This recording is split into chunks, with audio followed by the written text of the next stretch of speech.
Niining panahon nga ang putling ebanghelyo gihagit sa mga hiwi nga pagtulunan. Kinahanglan mo barog ang mga tinunan ni Kristo sa pagpakigbisog sa paglaban sa pagtuo nga makausa ug alang sa tanang panahon gihatag sa Dios ngadto sa iyang katawhan. Maoy hinungdan nga namugna kining tulumanon ang putling ebanghelyo. 30 minutos nga pagsabwag sa tinuod nga ebanghelyo kauban ni Pastor Jeremias Hangad. Ang putling ebanghelyo tulumanon nga gihatod kaninyo sa Unidos Community Bible Fellowship sa Unidos Plaridel, Misamis Occidental. Ang putling ebanghelyo, ang putling ebanghelyo, ang putling ebanghelyo.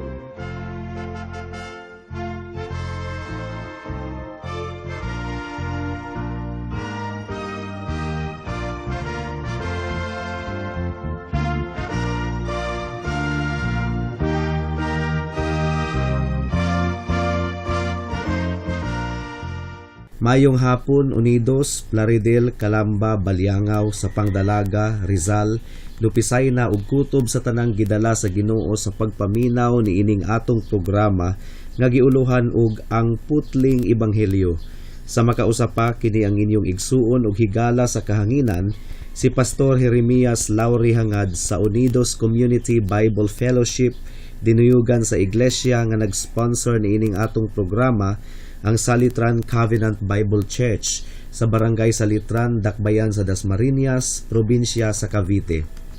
Ang atong teksto ning takna sa kahaponon makita sa ikaduhang Korinto kapitulo 4 bersikulo 3 ug 4. Ang giingon dire, kay kun wala hisabti ang ebanghelyo nga among giwali, ang wala makasabot niini kadturang mga nangalaglag. Dili sila mutuon niini tungod kay gibutaan man sa Dios niining kalibutana ang ilang mga hunahuna. Busa dili sila makakita sa kahayag sa ebanghelyo mahitungod sa himaya ni Kristo nga mao ang sibo nga dagway sa Dios. Ikaduhang Korinto kapitulo 4 bersikulo 3 ug 4. Atong makita sa atong teksto ang dakong pagsalig ni Pablo sa iyang gipanglitok. Wala gayud siya bisag jutay nga pagduda nga ang ebanghelyo nga iyang giwali tinuod gayud. Miingon siya nga kung ang mga tawo dili mudawat sa simpleng mensahe sa ebanghelyo nga iyang giwali, kini tungod kay gibutahan ni Satanas ang ilang hunahuna. Sa walay paglipod-lipod mga kahigalaan, giingnan ni Pablo ang mga tawo, mao kini ang pulong sa Dios. Tuuhin ninyo kini, kay kundili makasala gayud kamo ug dako kaayo ug inyo lamang gipamatud-an nga nasalaag kamo ug nahailalom sa impluwensya sa yawa. Karon makapangutana kita, asa man gikan si Pablo niini nga kaisog? Matubag nato kini kun atong basahon ang bersikulo 1. Ang giingon dire, karon nga naangko namo kini nga buluhaton, sumala sa kaluoy nga among nadawat, wala kami maluya. So giingon ni Pablo, sumala sa kaluoy nga among nadawat. Kay kun inyong nasayran, manluluto si Pablo kaniadto sa mga magtutuo kang Kristo. Apan gidakop siya sa Dios didto sa dalan padulong sa Damascus. Kung atong hunahunaon, dako kaayong paglihok sa kaluoy sa Dios nga pagaluwason ang manlulutos sa iyang iglesia. Giabot sa Ginoo sa iyang kaluoy si Apostol Pablo. Kanhi manlulutos pero karon magwalali na sa pulong sa Ginoo. So karon nasayod na si Pablo nga gipasaylo na ang tanan niyang mga sala. Nabati niya nga natawo na siya pag-usab, gibag-o na siya ug alang kaniya ebidensya gayod kaayo kini nga ang ebanghelyo gikan gayod sa Dios. Tinuod gayod ang ebanghelyo tungod kay nabag-o ang iyang kinabuhi. Ug tungod kay nakadawat man siya og kaluoy gikan sa Dios, nakita niya kaayo nga ang ubang mga tawo nanginahanglan usab og dakong kaluoy. Nakita usab niya nga ang ebanghelyo nga nagluwas kaniya makaluwas usab sa uban. mao kini ang nagtuklod kaniya sa iyang buluhaton, ug mao kini ang hinungdan nganong mainiton kaayo ang iyang pagwali sa ebanghelyo. Mao ni ang sikreto sa mga epektibo nga magwalali mga kahigalaan, kining nasinatian gayud nila mismo ang ilang giwali. Unsaon man nila pagwali ang mahitungod sa kapasayloan, kaluwasan, kaluoy ug kabag-uhan kung wala nila kini masinatii. We cannot give what we do not have. Ang magwalali nga wala makadawat sa grasya sa Ginoo sa kaluwasan, luoy gayud kaayo tungod kay nasayod siya sa iyang kinasuluran nga nagpakaaron ingnon lang siya sa iyang mga pagwali. Apan kung tinuod gayud siyang naluwas, walay makapugong kaniya sa pagwali nga mainiton gayud, bisan pagdunay mual kontra kaniya. Nasayod siya nga tinuod ang iyang mensahe, mao nga muwali gayud siya. Usbon ko mga kahigalaan, nadawat namo ang grasya ug kaluoy sa Dios. Mao nga gusto usab namo nga madawat kini sa uban. Maihinungdan nganong naningkamot kita sa pagsibya sa ebanghelyo sa grasya ug kaluoy sa Dios alang sa mga makasasala nga maghinulsol ug musalig kaniya dinhi sa kahanginan. Adunay upat ka butang ang atong pamalandungan karon. Una, sumala sa atong teksto, una, hayag kaayo ang ebanghelyo. Tungod kay ang bersikulo 4 naghisgot man sa kahayag sa mahimayaong ebanghelyo ni Kristo. Ikaduha, simple ra gayud kaayo ang ebanghelyo, dali ra kining sabton. Ikatulo, kung atong iwali ang ebanghelyo, iwali nato kini sa simple nga pamaagi. Dili nato lisdon ang pagpasabot. Ug ikaupat, kung dili pagihapon makita ug masabtan sa mga tawo ang hayag ug simple nga ebanghelyo, ilhanan kini nga sila nasalaag ug nahailalom sa pagmando ni Satanas, sumala sa atong teksto. Sumudangat kita sa unang punto. Hayag kaayo ang ebanghelyo. Nalukop ang bagong tugon sa pagpasabot niini. For example, sa unang Juan kapitulo 2 bersikulo 8, ang giingon diri, ang kangit-ngit milabay na ug ang tinuod nga kahayag nagsidlak na karon. Ug kini nga kahayag nagpadayag sa himaya ni Kristo. So klaro kaayo ang giingon sa atong teksto, ang kahayag sa ebanghelyo sa himaya ni Kristo. Usbon ko, ang ebanghelyo nagpadayag sa himaya ni Kristo. Atong tanawon diri sa Kolosas kapitulo 1 bersikulo 16, makita nato diri ang himaya ni Kristo. Ang giingon diri, kay pinaagi kang Kristo gibuhat sa Dios ang tanan nga atua sa langit ug ania sa yuta, makita ug dili makita. Gibuhat sa Dios ang tanan, pinaagi kaniya ug alang kaniya. Well, dili ra kaayo kini good news kun hantod ra diri ang istorya. Apan gisumpayan pagayod kini. Si Kristo nga anak sa Dios, mianhi dinhi sa kalibutan ug nakigambit sa atong pagkatawo. Gipanganak siya didto sa Bethlehem ug nahimo siyang tinuod nga tawo, apan wala mawala ang iyang tinuod nga pagka-Dios. Mao kini ang unang budyong sa ebanghelyo. Dako kaayong kaluoy sa Dios nga nagpakatawo si Kristo. Ang Dios nga atong nasad-an nakigambit sa pagkatawo sa mga makasasala. Kahibulungan gayud kini kaayo. Ang labing makagagahom nga Dios nahimong Emmanuel, nga ang buti pasabot God with us, o kauban nato ang Dios. Si Kristo gitawag og Emmanuel, God with us. So tinuod gayud nga Dios si Hesukristo. Ug napagayoy sumpay, ang Ginoong Hesukristo niadtong mianhi siya sa kalibutan, nagwali, nagtudlo ug nagbuhat og mga milagro sa iyang kaluoy, nagpalayas og mga demonyo ug nag-ayo sa mga masakiton. Iyang gipamatud-an mga kahigalaan nga siya maluluyon gayud kaayo. Gani mabasa nato sa mga ebanghelyo nga miduol kaniya ang mga maniningil sa buhis, ang mga makasasala aron mamati kaniya. Ato usab nga mabasa nga miingon siya nga pasagdi ninyo ang mga batang gagmay nga muduol kanako, kay ila ang gingharian sa langit, ayaw sila pugni. Dili ba kini mahimayaong butang, mga kigalaan, nga ang Dios nga nagdumot kaayo sa sala, nakig-uban sa mga makasasala ug nagampo alang kanila. Katong gilansang siya dito sa krus, misinggit si Jesus, amahan ko, pasaylua sila kay wala sila masayod sa ilang gibuhat. Dili na kini ikalalis pa ang giingon ni Apostol Juan, ang pulong nahimong tawo ug mipuyo kauban kanamo, puno sa grasya ug kamatuoran. Nakita namo ang iyang himaya, ang himaya nga iyang nadawat, ingon nga bugtong anak sa amahan. Apan ang pinakalanog kaayo nga budyong sa ebanghelyo mao nga si Kristo nga anak sa Dios sa gitakdang panahon nagsakripisyo alang sa atong mga kasalanan. Iyang gihala didto sa cross ang iyang lawas ug dugo aron mahupay ang kasuko sa Dios batok sa mga makasasala. Mao kini ang pinakalanog kaayo nga budyong sa ebanghelyo. Makita nato niini ang hilabihang himaya sa iyang gugma. Gipas-an ni Jesus ang tanang kabug-at sa sala didto sa cross. Nagantos kaayo siya, giagwanta niya ang pagtalikod sa amahan kaniya.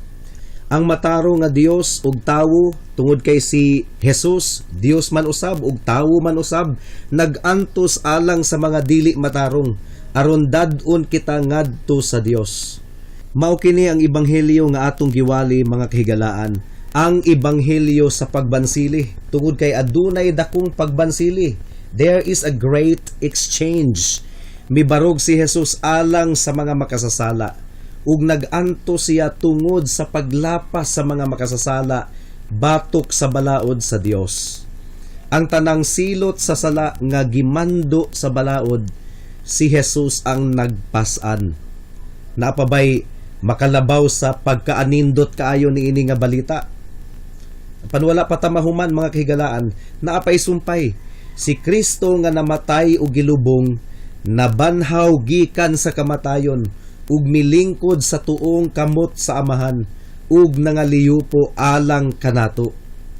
Mao nga makahimo si Jesus sa pagluwas sa hilabihan gayod sa tanang muduol sa Dios pinaagi kaniya, tungod kay kanunay siyang nabuhi aron sa pagpangaliyupo alang kanila. Mao kini ang giingon sa mga Hebreyohanon, ang ebanghelyo sa himaya ni Kristo.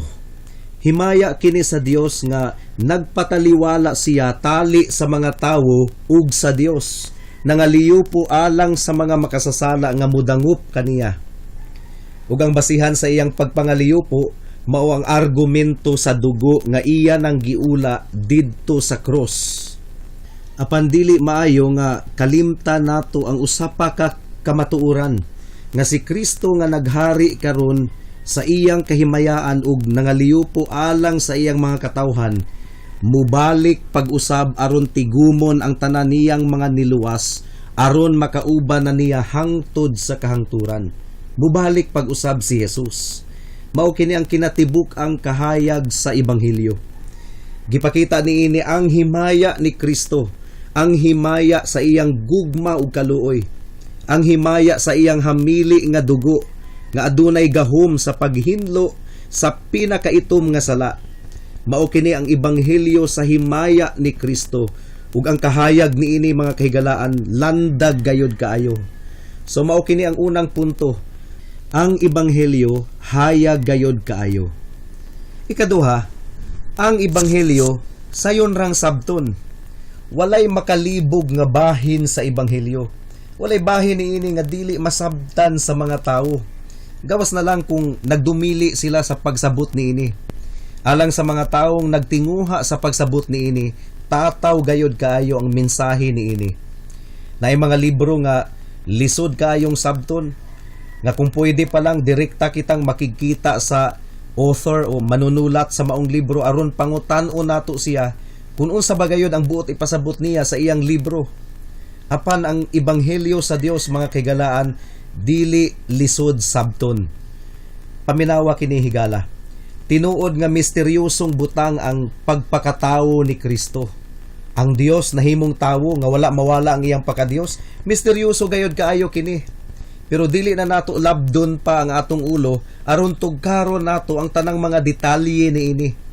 Pero lisod bang sabton kini nga mensahe nga ang Dios nahimong tawo ug mipuyo kauban sa mga tawo? What about the doctrine of atonement? Kining doktrina nga si Kristo maoy nag-antos alang sa mga makasasala. Lisod ba kining sabton? Lisod alang sa mga tawong nagdumili sa pagsabot. Mangutana sila, pwede ba na nga ang walay sala mag-antos alang sa mga makasasala? Ayaw na og libuga pa ang imong hunahuna higala. Kung giingon sa Biblia nga ang kamatayon ni Kristo mao ang nagwagtang sa kasuko sa Dios batok sa mga makasasala nga mituo kang Hesus, ayaw na lisod-lisura pa ang imong utok, dawata na lang kini pinaagi sa mga mata sa pagtuo, ingon nga maayong balita alang sa mga makasasala nga susama nimo ug kanako.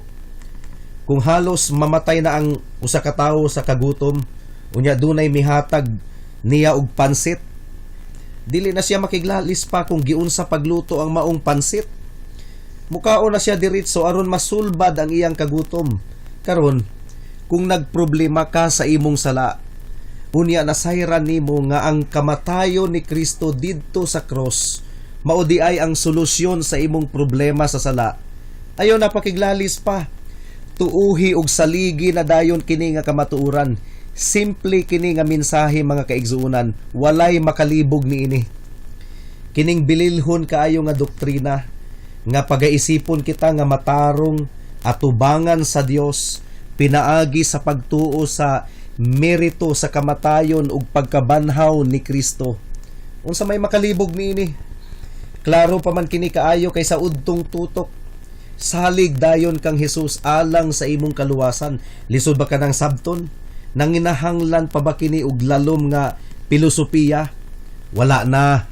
Si Kristo, Dios nga nagpakatawo, nagantos didto sa cross, nagpaula sa iyang dugo, ingon nga hingpit nga bayad sa sala sa mga katawhan.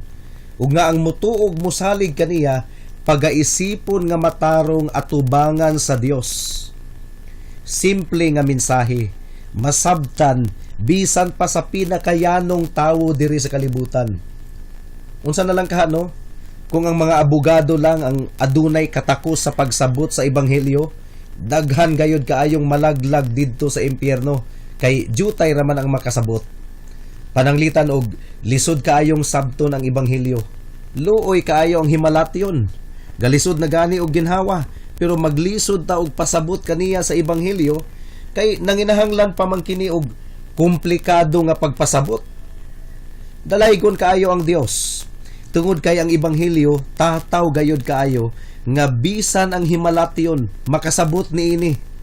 Unsa may atong isulti sa tawong himalatyon? Unsa pa man di ay?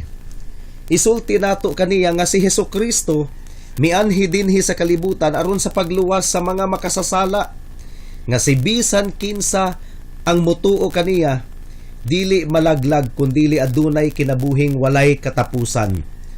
Unsa may atong buhaton kung ang ebanghelyo lisod pang sabton? Unsa man, magbitbit pa ko og daghang mga diksyonaryo nga Latin ug mga libro sa pilosopiya. Luoy kaayo ang himalatyon, mamatay na lang, wala pagihapon makadawat sa grasya sa kaluwasan. Salamat na lang kay ang ebanghelyo dili lisod sabton. Makasabot niini bisan pa ang taong himalatyon. So mudangat na kita sa ikatulong punto, kung atong iwali ang ebanghelyo, iwali nato kini sa simple nga pamaagi. Dili nato lisdon ang pagpasabot. Simple ra ang ebanghelyo, so simple ra ang atong pamaagi sa pagwali. Klaro kayo ang giingon ni Pablo sa ikaduhang Korinto kapitulo 3 bersikulo 12 nga gigamit namo ang yanong pinulungan. Take note mga kaigsuunan, miingon si Pablo, gigamit namo ang yanong pinulungan, simpleng pinulungan. Ug sa unang Korinto kapitulo 2 bersikulo 4, miingon siya, ang akong pagpanudlo ug mga pagwali dili pinaagi sa madanihong mga pulong sa tawhanong kaalam, kundili pinaagi sa pagpasundayag sa gahum sa Espiritu sa Dios. Kung nakaila mo ni Pablo, siya ang tao nga lawom kaayo maminsar. Bugado god. Bugado to si Pablo. Banggiitan pud kaayo to mga istorya. Pero wala niya giwali ang ebanghelyo sa inabugado nga pamaagi, kundili sa yano lamang nga pinulungan, aron masabtan kini bisan sa yano lamang nga mga tawo. Ang iyang giingon sa unang Korinto kapitulo 2 bersikulo 2, nakahukom ako nga kalimtan ang tanang mga butang gawas kang Hesukristo ug ang iyang kamatayon didto sa cross. Gikalimtan ni Pablo ang iyang pagkaabogado. Simple lamang ang pamaagi sa iyang pinulungan, sa iyang pagwali sa ebanghelyo. Si Pablo ang tao nga nagsulat mahitungod sa pipila ka mga butang nga lisod sabton, sumala sa giingon ni Pedro. Pero sa pag-abot sa ebanghelyo, dili gayud lisod ang presentasyon ni Pablo.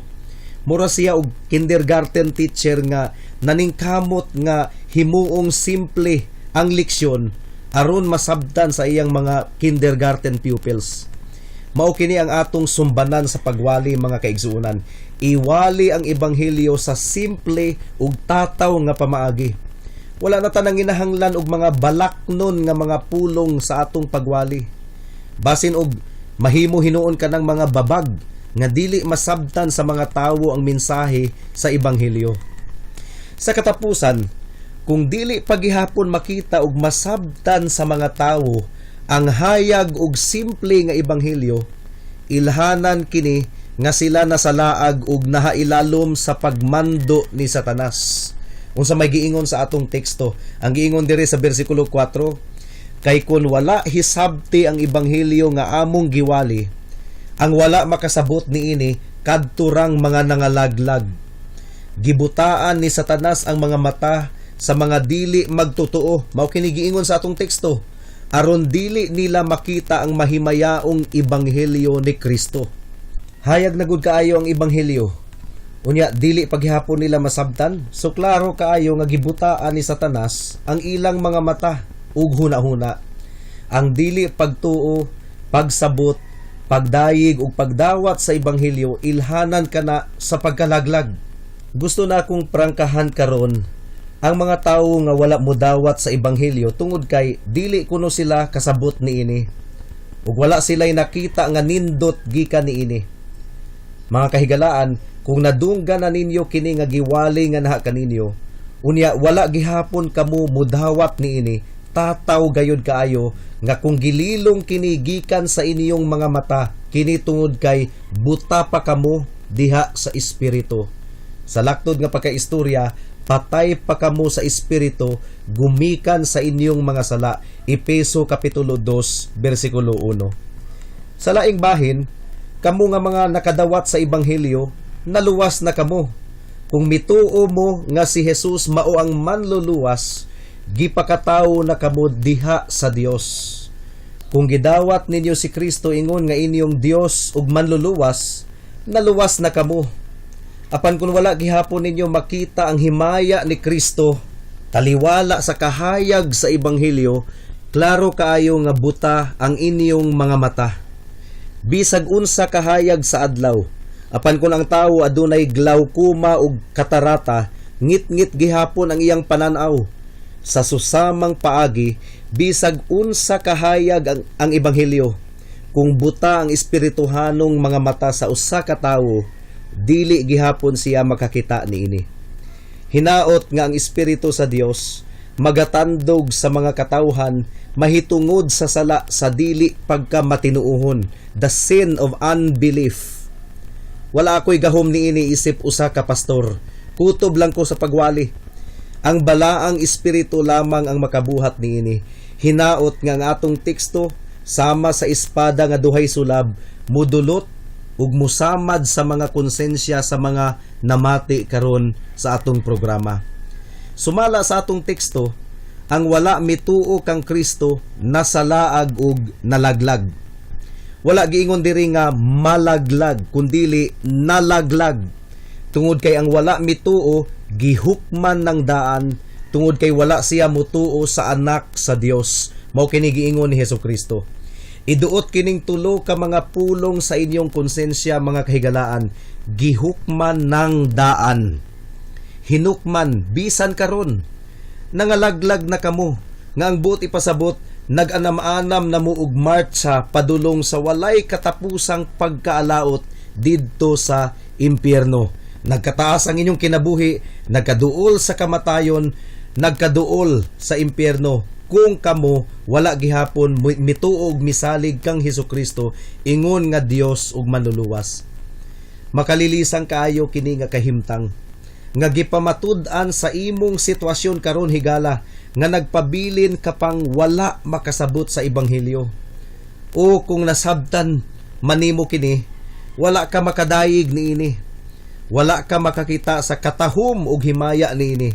O kung jutay nakadayig ka niini ug nakakita ka og jutay ng himaya niini, wala gihapon kini makatandog sa imong pagbati o makahikap sa imong kasing-kasing aron ka mudangop kang Hesukristo, makalilisang ka na nga sitwasyon. Sa laktod nga pagkaistorya, wala ka mituog misalig kang Hesus. Siya lang unta ang pwede nimong masaligan alang sa imong kaluwasan. Apan gisalikway mo siya, pinakasimple raman unta nga butang sa tibuok kalibutan ang pagsalig kang Hesus. Apan dili kaganahan mubuhat ni ana nga simple nga butang. Dili na unta kinahanglan pang langayon ang pagsalig kang Hesus. Apan pila na katuig kang naglangan-langan higala. Kung ang pagtuo nakadala og kaluwasan or nagdala og kaluwasan, nganong dili man nimo ang kunon ang kaluwasan? Nganong magpabilin ka pa man sa imong unbelief, dili pagtuo sa mahimayaon kaayong kamatuoran nga gipadayag sa Dios sa tawo. Makalilisang kaayo kana nga kahimtang, kanang tinuyo na gayod nga magpabilin sa kangitngit bisan og hayag na kaayo ang ebanghelyo. Ilhanan kana nga ikaw nalaglag. Gipasabot usab ni Apostol Pablo kung nganong nagpabilin ni ana nga kahimtang ang mga makasasala. Ang giingon niya sa atong teksto mao nga si Satanas mao ang nagbuta sa ilang mga mata aron dili nila makita ang kahayag sa ebanghelyo. So majority sa mga tawo nga dili magtutuo diri sa kalibutan, mga buta sa espirituhanon nga mga mata, gibutaan ni Satanas. Unsa man ang kasagarang mga taklob sa mga mata nga gigamit ni Satanas? Gigamit niya ang mga buta nga kinaham kaayo sa ilang kasing-kasing nga makasasala. For example, hunghungan ni Satanas ang hunahuna sa tawo sama niini. Kung makristohanon ka, dili nakaka-enjoy sa kalibutan, dili nakaka-enjoy sa imong mga bisyo. O di ba kaha, kung makristohanon ka, katawaan ka sa imong mga amigo. So hadloko ni Satanas ang iyang mga biktima.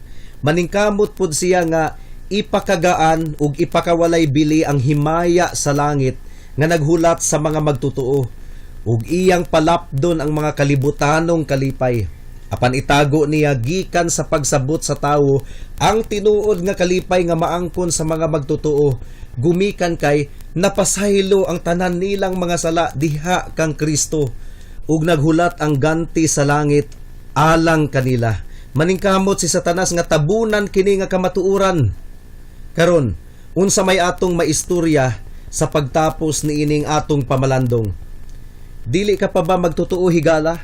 Hinukman ka pa ba gihapon? Ang maayong balita mao nga aktibo pagihapon si Kristo nga nagaluwas karon sa tanang mga makasasala nga moduol kaniya.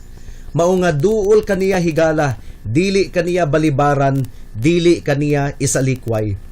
Kung gibutaan ka ni Satanas, adunay gahom si Jesus sa pagtangtang sa himbis nga gibutang ni Satanas sa imong mga mata. Tawga ang iyang ngalan sama sa pagtawag sa duha ka mga buta sa libro ni Mateo.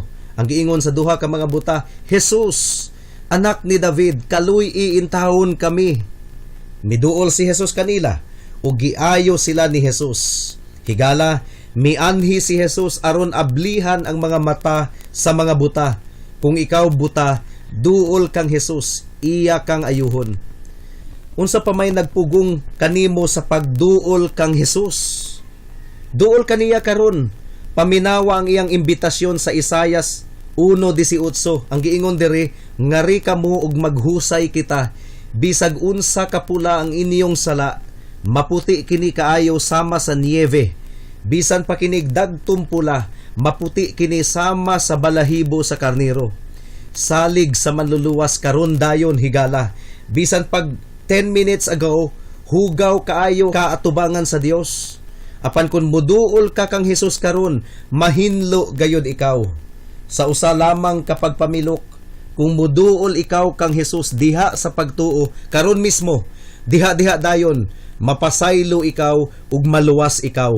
Hinaot nga panalanginan sa Dios ang imong kalag karon ug tinuod nga paghinulsol ug pagtuo kang Hesus. Amen ug amen. Hangtod dinhi na lang kita taman sa atong pagtuon karong takna, tungod kay wala na kitay oras pa. Sa makausa pa, giimbitar ko kamo sa pagtambong sa atong panimbahon ugmang adlaw, adlawng Domingo, adlaw nga igpapahulay, 2:00 sa hapon sa panimalay ni Winstro hangad sa Unidos. Daghang salamat. Alang sa dugang nga mga pangutana, mahimong mo text kang Pastor Jeremias hangad sa 0935-744-3030.